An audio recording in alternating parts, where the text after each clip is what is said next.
আসসালামু আলাইকুম এভরিওয়ান। মাত্র পড়ে থাকা দুইটি উপকরণ দিয়ে এরকম মজাদার পারফেক্ট একটি মিউনিস আপনাদের সাথে তৈরি করে দেখাবো। চলুন কথা না বলে আমাদের মিউনিস তৈরি করে দেখাই। মিউনিস আপনারা চাইলে আপনাদের বাসায় খুব সহজে মাত্র দুইটি উপকরণ দিয়ে বানিয়ে নিতে পারেন। মজাদার মিউনিস বাসায় বানিয়ে নিতে পারবে। এখানে ডিম আর আলু সিদ্ধ করে নিয়ে নিয়েছি আগে থেকে।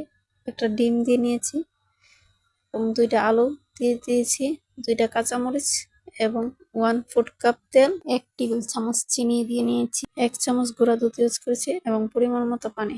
বাস এটাকে এখন ব্লেন্ডারে ব্লেন্ড করে নিচ্ছি। এখানে আমি স্বাদ মতো লবণ দিয়ে নিয়েছি। দেখতে পাচ্ছেন আমাদের পারফেক্ট মেয়োনিজটা তৈরি হয়ে গেছে। এখন এটাকে আমি একটি বাটির মধ্যে সার্ভ করে নিচ্ছি। দেখুন আমাদের পারফেক্ট এই মেয়োনিজটা কতটা আঠালো এবং ক্রিমি হয়েছে। Burger, chicken fry, French fry, যে কোনো ক্রিসপি জিনিসের সাথে এই মেয়োনিজটা আপনারা খেতে পারবেন। যদি আমার এই রেসিপিটা আপনাদের ভালো লাগে থাকে তাহলে আমার চ্যানেলটা সবাই সাবস্ক্রাইব করে দেবেন এবং লাইক কমেন্ট দিয়ে আমার সাথে থাকবেন। আল্লাহ হাফেজ।